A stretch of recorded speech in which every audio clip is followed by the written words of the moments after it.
It's far more than a typical airshow, featuring everything from hot air balloons through to the Red Arrows. But the Midlands Air Festival 2024 will be best remembered for its international lineup of warbirds and classic jets.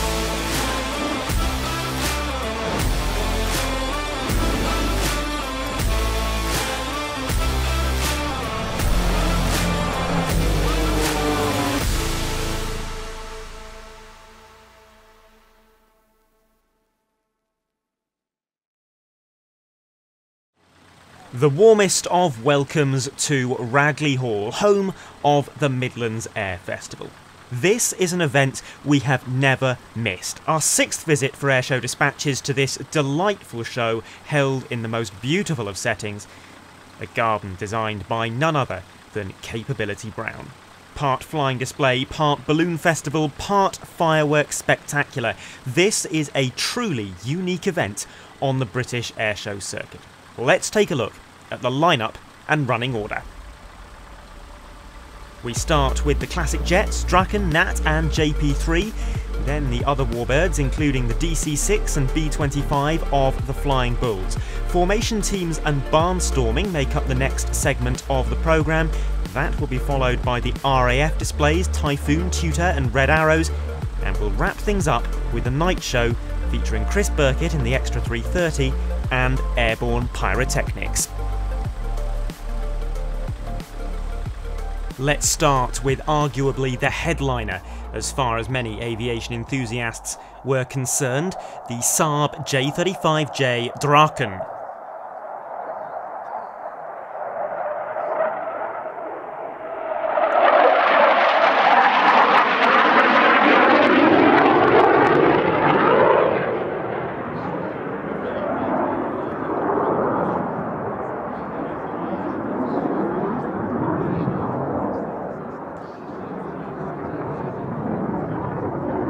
When the Midlands Air Festival first booked the Draken in 2023, it caused a sensation. Some people simply couldn't believe it. But the Swedish Air Force historic flight proved the naysayers wrong. They did show up, briefly, but sadly air traffic control delays en route meant the jet was so light on fuel by the time it arrived at Ragley Hall that it was only able to perform 3 flypasts before heading back to base. In 2024, the team tried again, and this time we were treated to a full 10-minute display.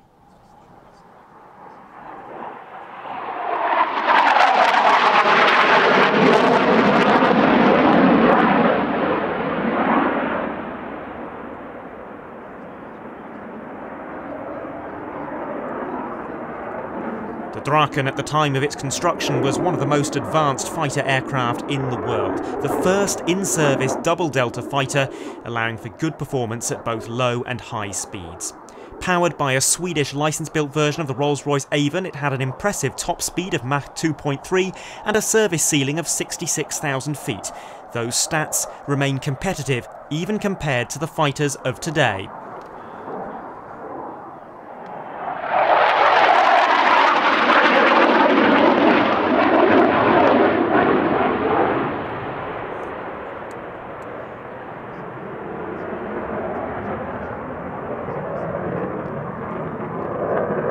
The Draken was also one of the first aircraft to be designed intentionally as an aerodynamically unstable platform, such as to improve its manoeuvrability. Unfortunately, we're not able to see the full scope of that manoeuvrability here, what with swept-wing civilian jets being banned from flying aerobatics over land in the UK, but its manoeuvrability is impressive. The Draken was, for example, the first aircraft to be capable of performing the famous Cobra manoeuvre.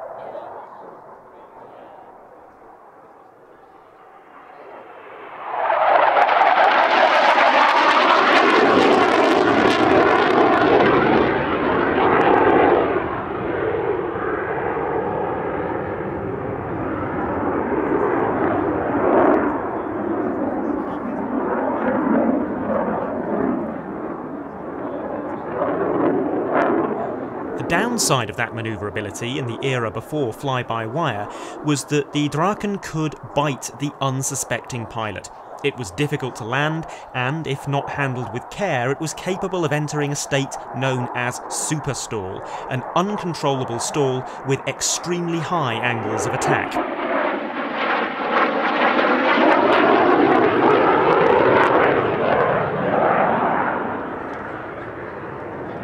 The last operational Drakens were retired in 2005, but thankfully 2 have been kept in an airworthy condition by the Swedish Air Force Historic Flight, one SK-35C twin-seater and this much more modern J-35J single-seat fighter.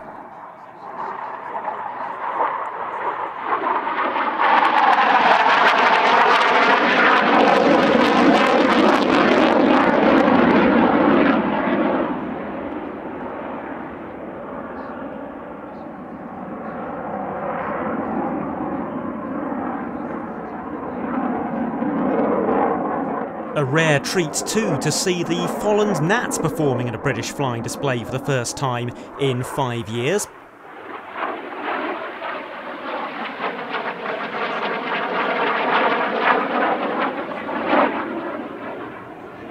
This Gnat T1 is one of several airworthy examples based at North Weald. It wears the colours of the Red Arrows. Of course, the Gnat was the original mount of the Red Arrows back when they were formed 60 years ago.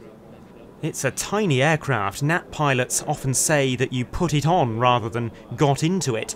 The tip of the tail stands just 2.7 metres off the ground, but it's a little bit of a pocket rocket, capable of transonic flight and with exceptional performance in roll.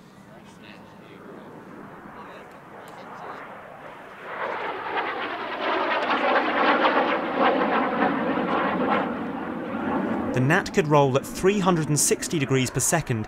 That's so fast that the manufacturer had to install a special fuse that limited aileron deflection.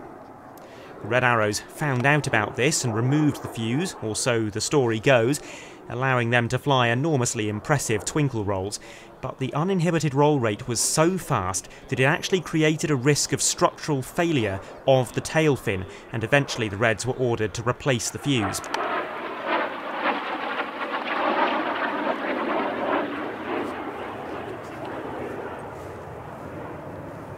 It's been claimed on occasion that Gnat pilots intentionally swapped the fuse for a broken one. The fuse was therefore installed but non-functional, thus adhering to the letter of the law but certainly not the spirit of the law. A short display, and that's due to the Gnat's low fuel capacity and its relatively long transit flight all the way from North Weald, but flown very nicely nonetheless with Edwin Brunninkmeyer at the controls.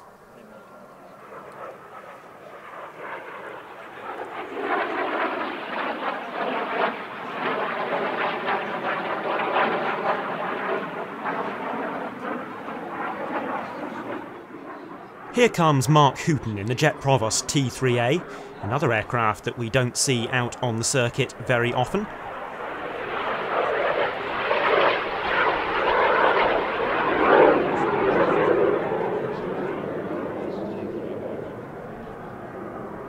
Both the Gnat and the JP were drafted in to replace 2 other vintage jets that had to withdraw: Fred Ackery's CL-13B Sabre, which was unable to transit to the UK due to poor weather, and Mark Hooton's Vampire T11, which was forced to withdraw due to engine problems.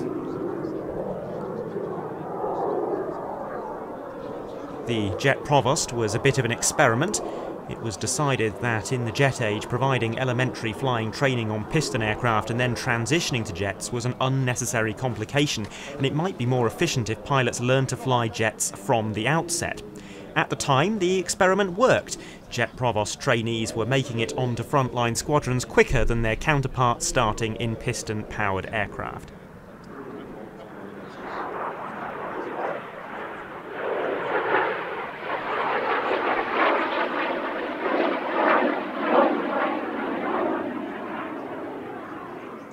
It first flew in 1955 and operated with the RAF until the 1990s. This version, the T3, was the first to enter mass production, and it was operated by the Royal Air Force, Ceylon, Sudan and Kuwait. This particular aircraft is one of the lowest hour jet provosts in existence.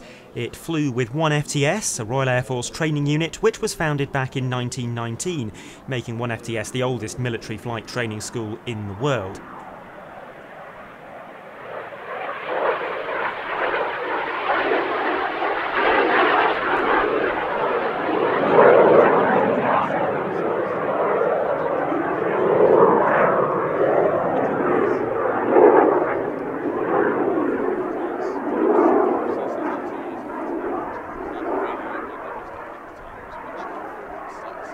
The school is still active today, albeit it now provides rotary rather than fixed wing training using the Juno HT1 and Jupiter HT1 at RAF Shawbury.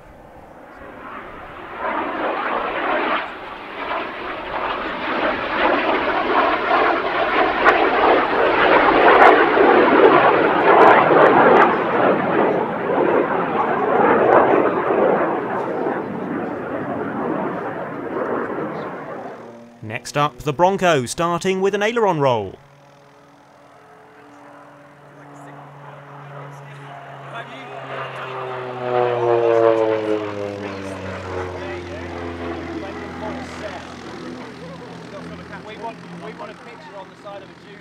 Tony De Bruyne's OV-10B Bronco was never supposed to be in the Midlands Air Festival lineup this year, having flown here in 2022 and 2023.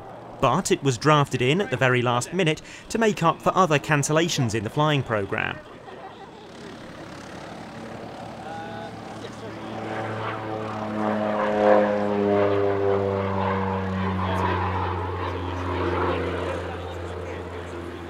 The Bronco offered a unique blend of combat capabilities. Its high wing and bubble canopy meant that it was well suited to observation and forward air control.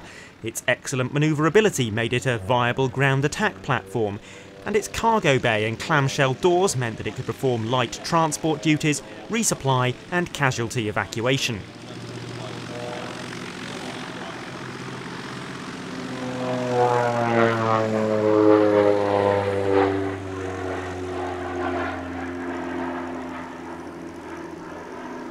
This particular aircraft is an OV-10B, a target tug variant built for the West German Air Force. As such, it has a high conspicuity paint scheme, the stub wings housing machine guns have been removed, and the rear clamshell door has been replaced with a perspex dome. The winch operator would sit facing rearwards in the cargo hold.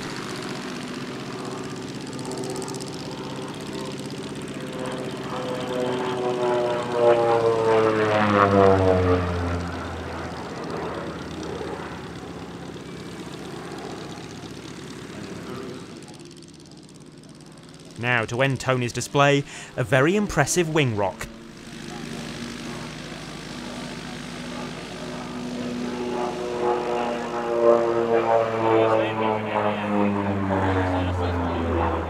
I'm putting this next aircraft in with the warbirds, even though technically it isn't one, because the Sci Marchetti SF260 is most famous as a military trainer and light attack platform.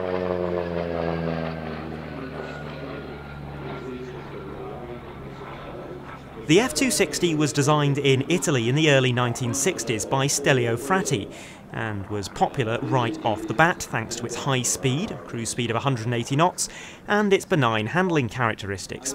In fact, if anything, the early SF260s were almost too benign to be used as effective military trainers, so later models were fitted with a slimmer wing that stalled more aggressively to help teach students how to identify and recover from various stalls and spins.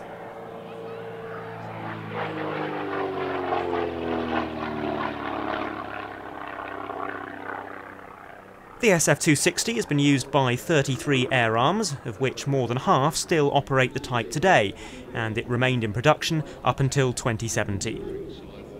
This is one of the oldest F260s, in fact it's only the second example to have rolled off the production line, and it's one of only a very small minority which has never seen military service.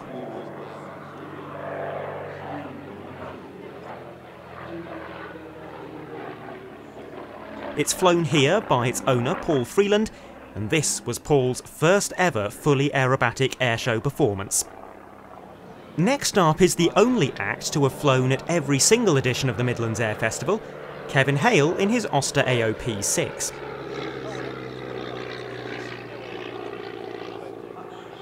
The Oster was used throughout the second half of the Second World War as an observation platform in a similar role to the more famous L-birds.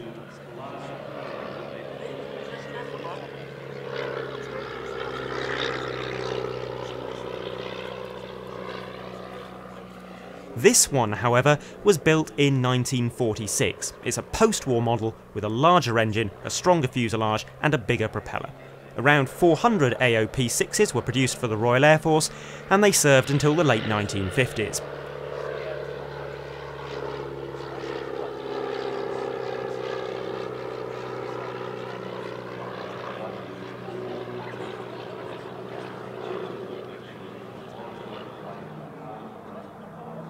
Up now, the Rolls-Royce Heritage Flight with their Spitfire PR-19.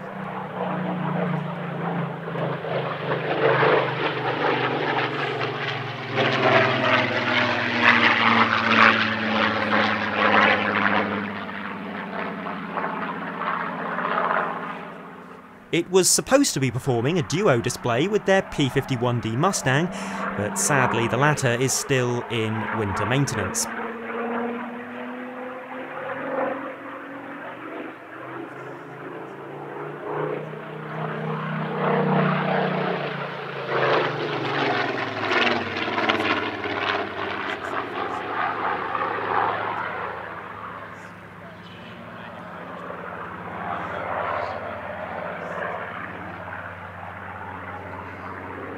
This Spitfire started out in life as a photo reconnaissance platform involved in the liberation of mainland Europe. Post-war, it became a meteorological research platform before becoming a founding member of the Battle of Britain Memorial Flight, or the Historic Aircraft Flight as it was known at that time.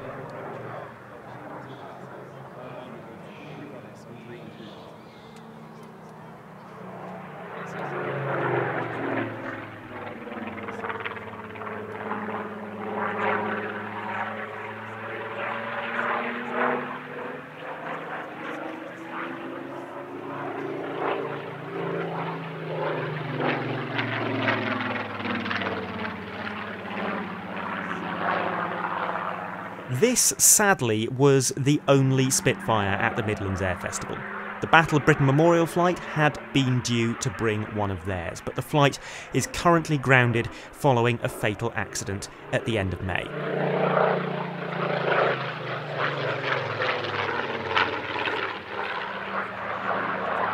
The crash, which involved D-Day veteran Spitfire Mark 9 MK356, also claimed the life of Squadron Leader Mark Long.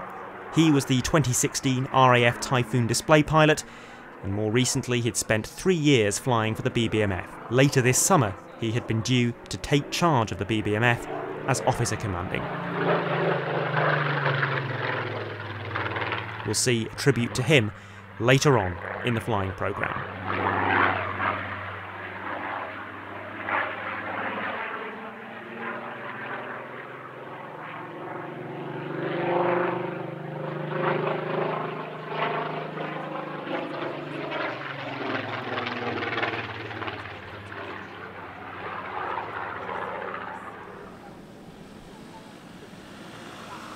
A last-minute addition to the Sunday flying display, B-17G Flying Fortress Sally B, which has appeared at the Midlands Air Festival many times before.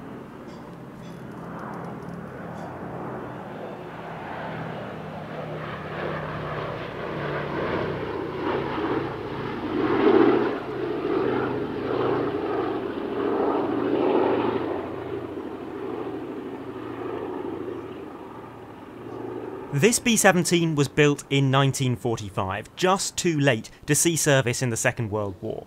So it was instead converted to a trainer and was later modified again, this time for research missions, the most bizarre of which involved fitting a man-carrying pod to the starboard wingtip.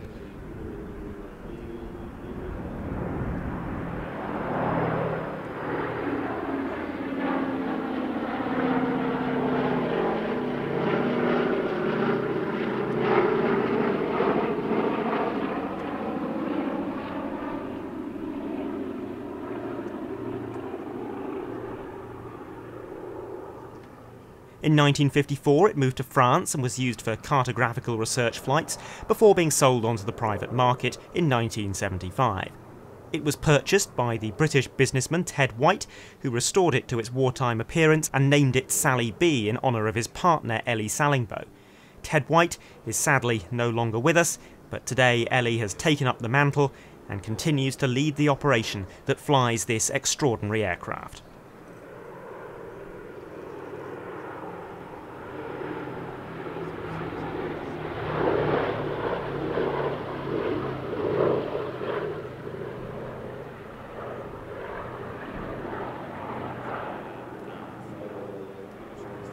So having seen a handful of familiar performers, time now for a Ragley Hall debutant, the Flying Bulls from Austria. Now, we've been lucky to see the Flying Bulls across Europe many times on airshow dispatches, but it's worth noting just how rare and special this moment is for a British audience, particularly the DC-6, which hasn't visited the country for 6 years.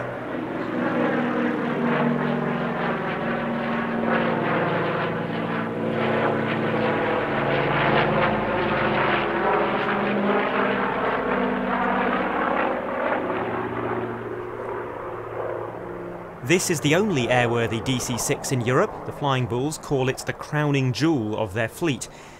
It's got an illustrious history, having been used as the personal aircraft of the head of states both of Yugoslavia and Zambia.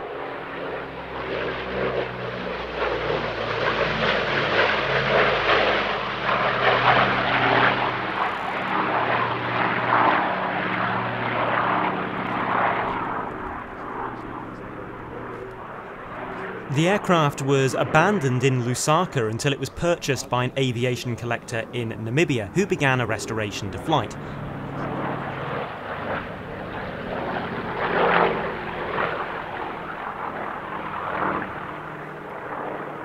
He was forced to sell the aeroplane before the project was complete. The Flying Bulls took stewardship, flew it to Austria in the year 2000, and then spent 3 more years completing the restoration.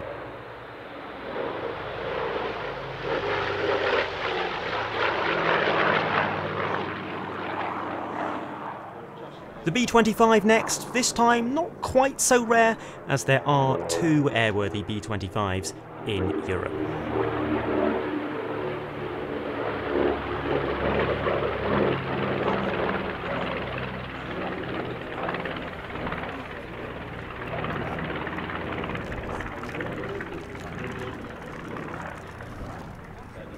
The other example is owned by the Royal Netherlands Air Force Historic Flight, and it has periodic bouts of flying activity every few years.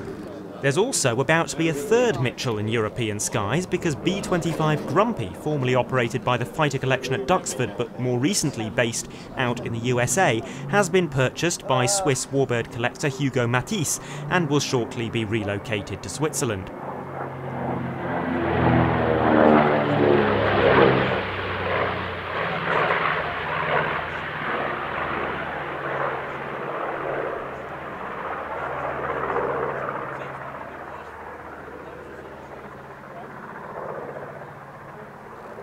This is a very sprightly display for a bomber. I don't think there's any other B-25 operator in the world that performs quite such a dynamic airshow routine, with the crew taking the aircraft right to the limits of what is permissible without making the display technically aerobatic.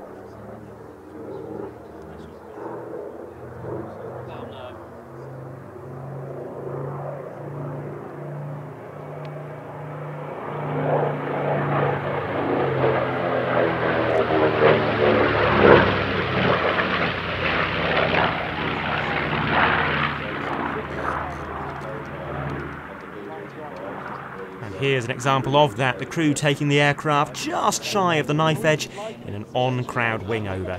Flying Bulls really do know how to get the best out of these relatively heavy warbirds.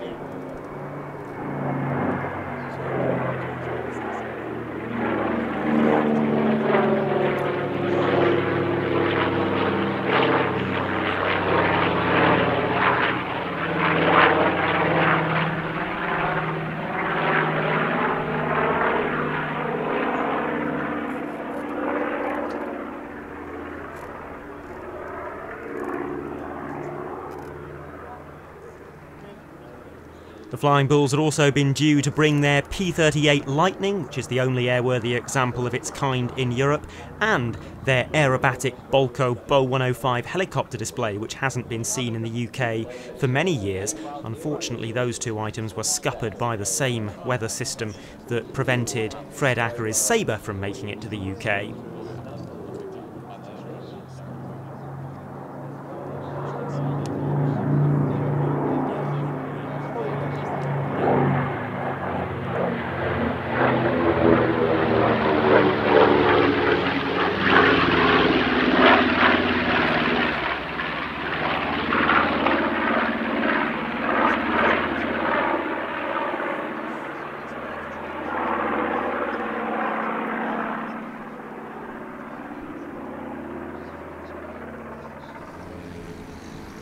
Formation aerobatics from Team Raven, now arguably Britain's premier civilian formation team.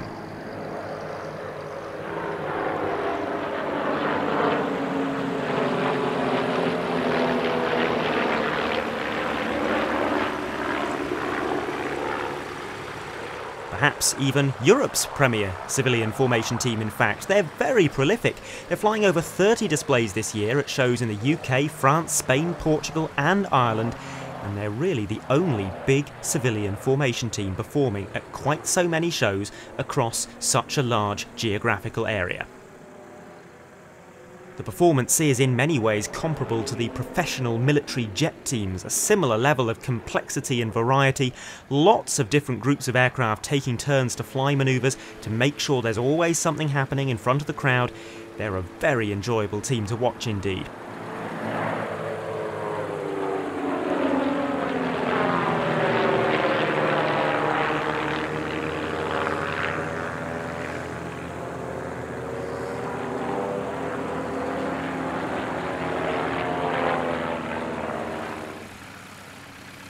Four aircraft in towards us on the B-axis for an opposition break.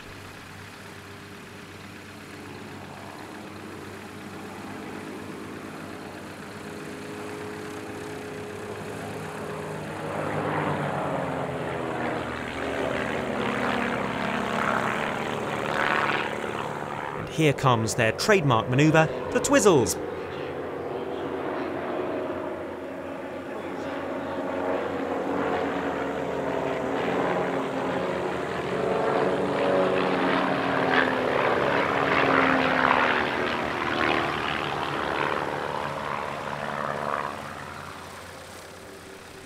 Now a very challenging move to end the show, up into a loop, which is then twisted through 90 degrees into a quarter clover, before the whole team split on the downline.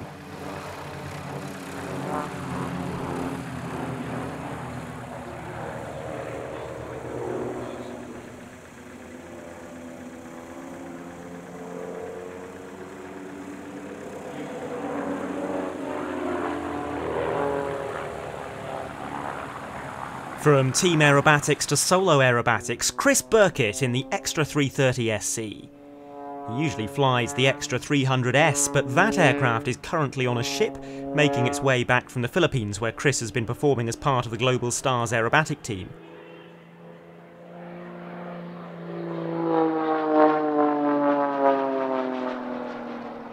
Today, he's borrowing an Extra 330 SC from fellow Global Stars pilot Mark Jeffries.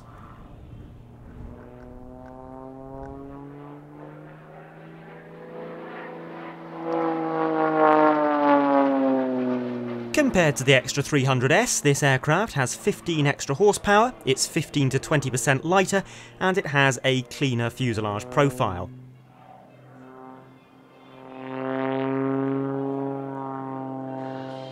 And something rather different from Peter Davis in his Rotorsport Calidus, a very fine example of the modern autogyro.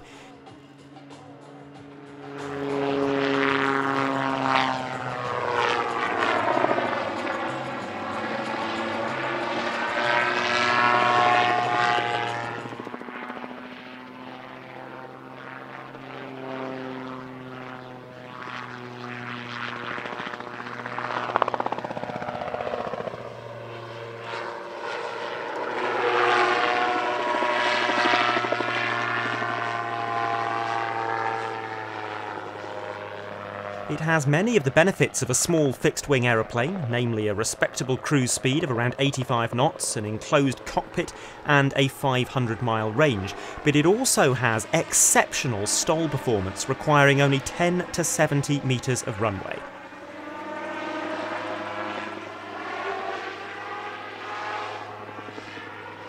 The Stomp formation team are Midlands Air Festival regulars. They've flown here most years, and we'll take a brief look at them in their Belgian-designed, French-built SV4s.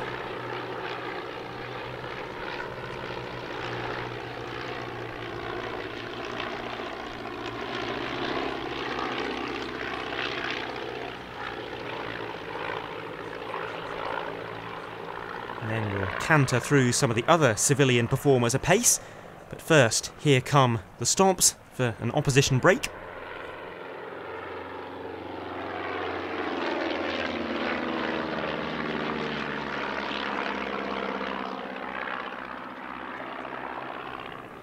And here's Team Mono. We saw them make their airshow debut here last year, flying 2 JT1 Monos.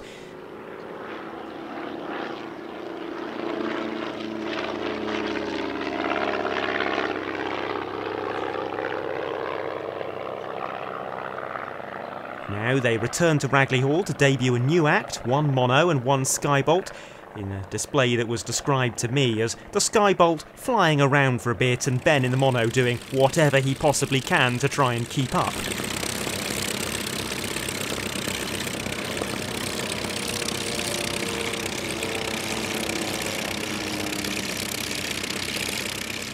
Barnstorming is always a big part of the Midlands Air Festival, and the wonderful turbulent team are regulars here. Although they can operate from the temporary runway at Ragley Hall, on the Saturday the team operated from the much larger Bidford airfield, where they can perform a formation takeoff, allowing them to fly part of their display with the aircraft physically tied together.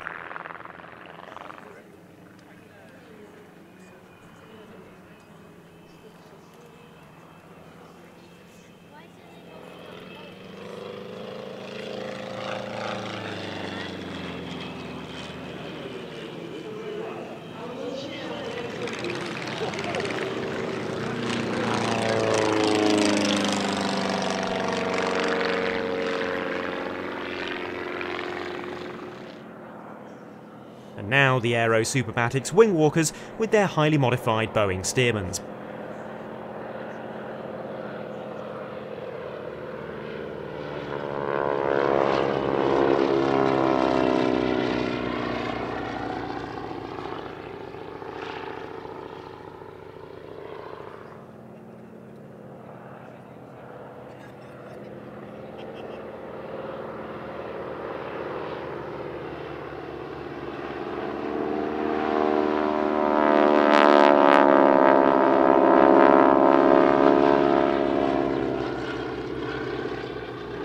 We mentioned earlier the passing of former Typhoon display pilot squadron leader Mark Long. The 2024 Typhoon display team had been due to fly at the Midlands Air Festival on the Friday, but it was decided by the team to change their performance from a full solo display to a series of 2-ship flypasts in dedication to their late colleague.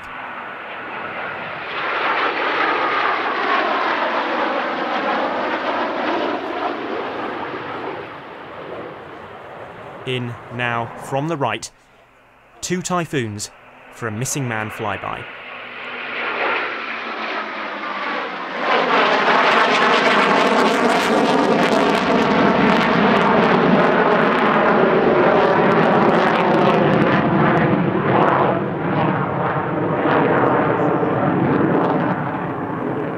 Following on from the Typhoon, here is the Tutor T1.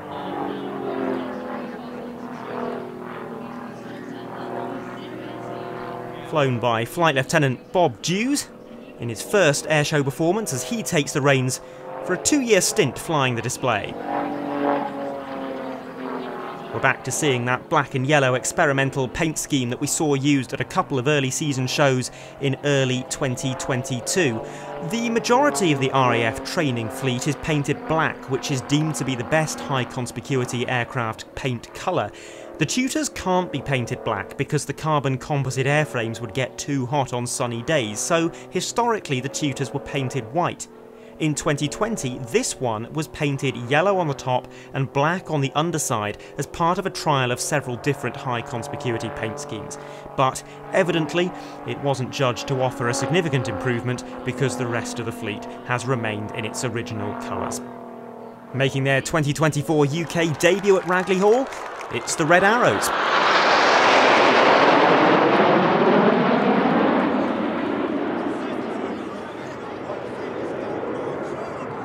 Starting the show in short diamond formation, the first time they've done that since 2005, and then the unusual sight of a formation getting wider rather than narrower during the course of a loop, with a formation change from short diamond to 9 arrow. This is the Red Arrows' 60th anniversary season. There's a new Red 1, Squadron Leader John Bond, and he's probably the most experienced airshow pilot in the entire RAF, having flown the Tucano solo display in 2012, and then flown with the Red Arrows for 5 seasons, including leading the synchro pair in 2021. He's putting his own mark on the show. It's one of the biggest year-on-year changes that the Red Arrows have been through in recent seasons. The team has been combing through YouTube videos of the 1990s, trying to work out what manoeuvres they can recreate and how they can go about doing that. Once again, the team pull up over 400 miles per hour, showing the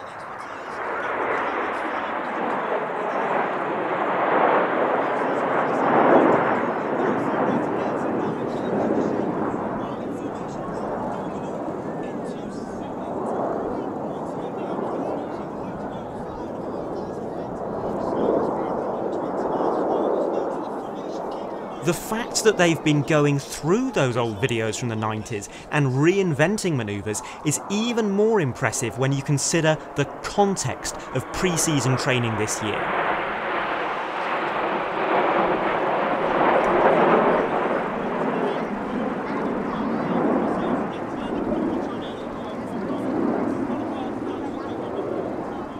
This is the first time the Red Arrows have flown as a 9-ship since 2021. Most of the pilots in the team have never flown as a 9-ship before, so all of the techniques and all of the corporate knowledge related to Reds 8 and 9 and the way they interact with both Enid and Hannah sections in the second half of the show needs to be relearned. All of the procedures need to be re-established. To be doing all of that and developing the routine and training new pilots all at the same time, that's no mean feat.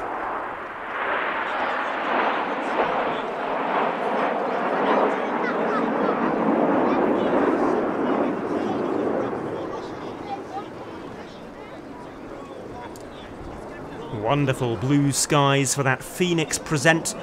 The first time Phoenix formation has featured in the show for several years, but now a very familiar manoeuvre of the last 7 years or so, which is becoming a permanent fixture in their routine. This is Tornado. The board call is made by Red 9 as Red 8 and 9 roll around the rest of the formation. Red 8 smoking red and Red 9 smoking blue. Watch the colour change as Red 1 brings them down the line.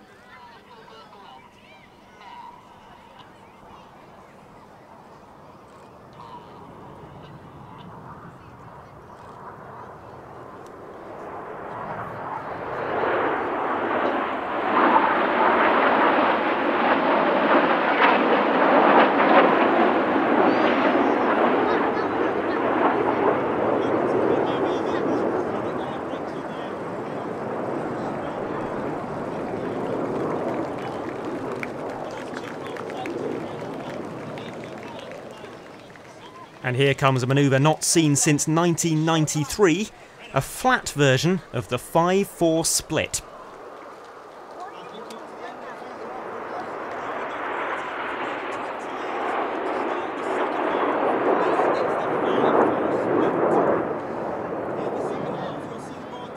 We saw the full vertical version of this manoeuvre back in 2013, but this year the flat version making a return to the show, and interestingly the flat version being used for all 3 versions of the display, the full, the flat and the rolling. And after the split, both sections come back round towards show centre for a 5 versus 4 cross.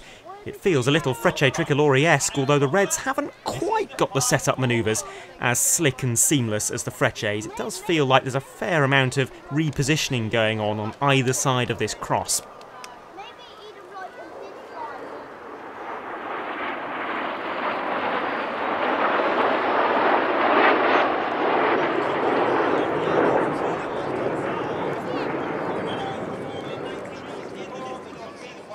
Hannah in from the front, about to perform 2 manoeuvres that we haven't seen from the Reds for a couple of years because they simply haven't had enough aircraft of late. This is the Hannah break, formerly known as the Jippo break.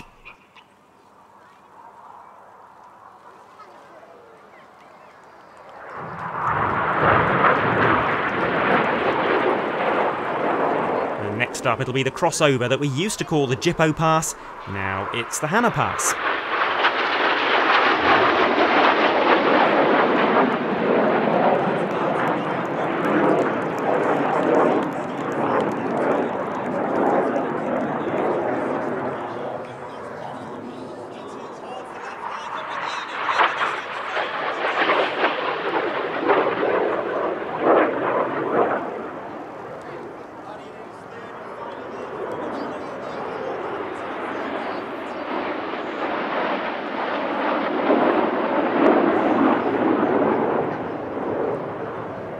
here's something really interesting, a new move celebrating the Red Arrows' 60th anniversary. Reds 8 and 9 flying tight on-crowd rolls with the smoke on to draw the number 60, the synchro pair performing an opposition break underneath them. Almost identical to a manoeuvre we saw from the Patrouille de France for their own 60th anniversary in 2013, but quite out of character for the Reds. Lovely to see.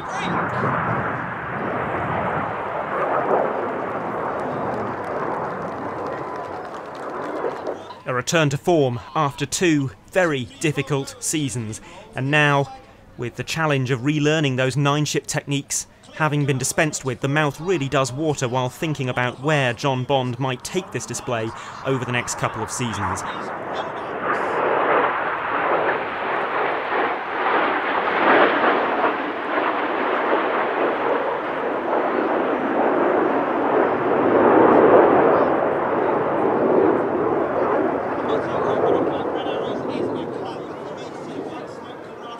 The Red Arrows in from the front to round out their show with the Vixen break. Midlands Air Festival, it's been an honour and a pleasure. Please put your hands together for the Red Arrows!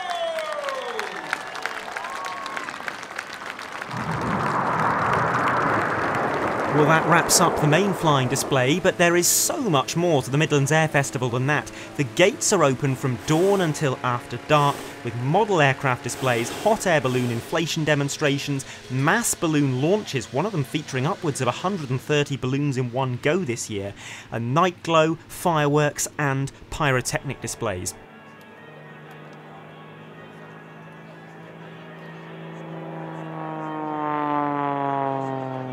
It is to those pyrotechnic displays that we turn now, and first up, Chris Burkett in the Extra 330 SC. And I firmly believe that these pyro shows are best enjoyed without narration.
Finally, closing out our programme, the 2 Grob 109s of father and son display team Airborne Pyrotechnics, flown by Tim and Tom Dews.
They conclude their display with some low-level passes and note a subtly different kind of firework on the wingtips now. Initially it was waterfalls. They look great, but they burn hot and they trail lumps of scalding hot molten metal that can fall through hundreds of feet. So they are only used at high altitude. For these lower passes, they are swapped for gerbs, effectively indoor stage fireworks.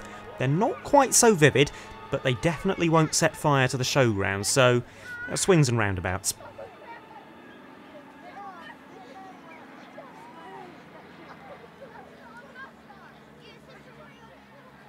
Join us again next time for our second and final British airshow of the year, the RAF Cosford Airshow, featuring the Typhoon, F-35 and the Mirage 2000s of Kuto Delta. Until then, from Ragley Hall, it's goodbye for now.